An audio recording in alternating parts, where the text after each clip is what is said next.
এই মুহূর্তে আছি রাধাকৃষ্ণপুর, এটা হচ্ছে দাসপুর, অর্থাৎ তোমরা সাগরপুর যে আসবে সাগরপুরের রাস্তা ধরে তোমরা আসতে পারবে। প্রথমে তোমরা দেখতে পাচ্ছ এখানে কিন্তু থিমটার নাম হচ্ছে সংসারে সর্বজয়া কন্যা সন্তান অমূল্য। তো কন্যা সন্তানের কতটা মূল্য সেটাই কিন্তু এই থিমের মধ্যে তুলে ধরেছে। তো সুন্দর ভাবনা চিন্তা, এবং ভেতরটাতে প্রবেশ করছে দেখতে পাচ্ছ এগুলো কিন্তু পাখা, এবং নিচে কেন বস্তাগুলো রাখা আছে সেটা আমি ঠিক জানি না, এখনও কিন্তু কমপ্লিট হয়নি থিমটা, তাই কিন্তু মানে এরকম পাখাটা লাগিয়েছে। যতটা এখন দেখছো তার থেকেও কিন্তু এখনও অনেক কাজ বাকি আছে। তো এখনই কিন্তু সুন্দর লাগছে, এবং পুরো থিমটা কমপ্লিট হলে কিন্তু আরও সুন্দর লাগবে। এবং এখানটায় থাকবে দুর্গা প্রতিমা, এখানটায় ব্যারিকেড দিয়ে ঘেরা, মনে হচ্ছে তো ওখানটায় একটা কোনো আগে থেকে মন্দির আছে। তো ওখানটায় প্রতিমা থাকবে এবং বাইরেটায় থিমটা করা হয়েছে। আর উপরে দেখতে পাচ্ছ পুরো মানে থিমটায় তোমরা ভেতরে প্রবেশ করলে অনেকগুলো পাখার মধ্যে দেখতে পাবে।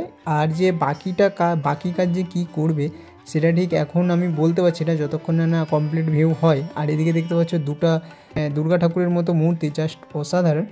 আর বাইরে বেরালে ওই যে দিকে তোমার বাইকগুলো চলে যাচ্ছে ওটা কিন্তু দাসপুরের রাস্তা, ঠিক আছে? দাসপুর হয়ে তোমরা ঘাটাল যাবে, তো ওই রাস্তা ধরে তোমরা এই জায়গাকে চলে আসতে পারবে। এই পুজোটা কিন্তু 75 বছর ধরে হচ্ছে, আর এই বছরই এরকম থিম চিন্তাধারা। তো এই পর্যন্ত ভিডিওটা দেখা হচ্ছে অন্য কোনো একটা নতুন ফ্রেশ ইন্টারেস্টিং ভিডিওর সাথে।